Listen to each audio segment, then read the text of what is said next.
எத்தனையோ ரத்த வரிகளை எங்கள் முதுகினில் தந்தவரே, அத்தனையும் வட்டி முதலுடன் உங்கள் கரங்களில் தந்திடுவோம்.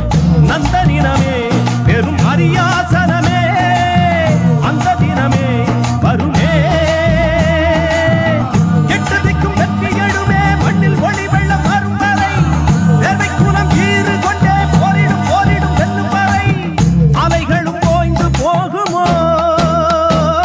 ஒடுக்கப்பட்ட மக்களை அடக்கி ஒடுக்குகின்ற செயல் ஸ்டாலினுடைய அரசிலே இந்த தமிழகத்திலே இன்றைக்கு அரங்கேறுகிறது.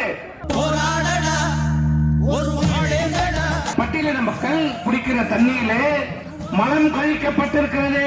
கிட்டத்தட்ட ஓராண்டு காலத்துக்கு மேல் ஆகிவிட்டது. ஒரு குற்றவாளியை பிடிக்க முடியவில்லை இந்த அரசால். ஸ்கிரீனிங் ஆஃப் எவிடன்ஸ், சாட்சிகளை கலைத்த குற்றத்திற்காக அந்த மாவட்ட ஆட்சியரும் அந்த மாவட்ட ஆட்சியர் உத்தரவிட்ட இந்த தமிழக அரசு மீதும் குற்ற நடவடிக்கை எடுக்கப்பட வேண்டும்.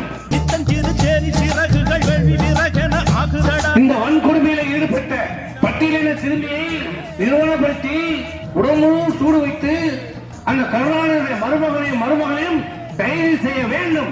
எடப்பாடியார் அவர்கள் அறிக்கை வெளியிட்டு 24 மணி நேரத்தில் கைது செய்யப்படுகிறார். இன்னும் இங்கு பள்ளு பாறை என சொல்லும் மழமைகள் உள்ளதடா. நித்தஞ்சிறு சேரி சிற